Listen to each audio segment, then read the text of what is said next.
Mtume Muhammad sallallahu alayhi wa alihi wasallam akamwambia almu'min lilmu'min kalbunyan, muumini kwa muumini mwingine ni kama jengo, yashuddu ba'dahu ba'da.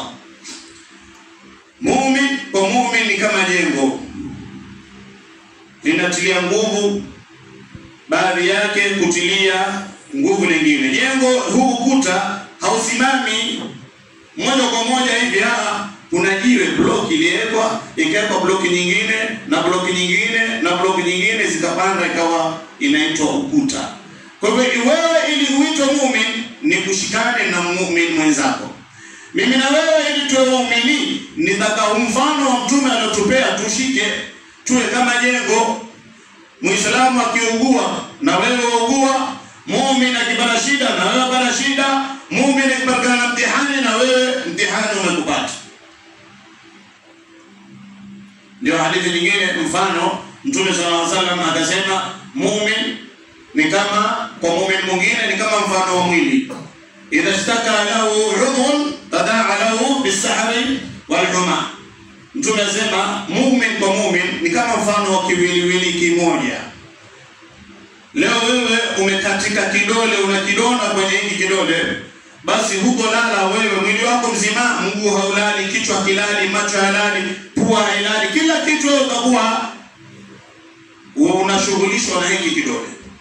Yani mwili wako mzima washughulishwa na hiki kidole. Ama unaumwa na tumbo, mwili wako mzima washughulishwa na tumbo. Ama unaumwa na kichwa, mwili wako wote ndio washughulishwa. Sasa huo ni mfano wa muumini takana tuwe. Muumini ndio takana tuwe sampuli hiyo. Anapoumia mmoja, basi tumeumia wote. Anapopata shida mmoja, tumepata wote. Lakini ulimwengu umekwenda kubadilika kabisa. Leo hatuko sampuli hiyo sisi. Tuko tofauti kabisa. Uko nje watu watusifu sana. Waislamu wana mwelekeo mzuri. Waislamu wana tabia nzuri.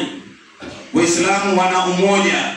Lakini vile vile Mwenyezi Mungu Subhanahu wa Ta'ala alisema tahsabuhum jami'a wa qulubuhum shatta.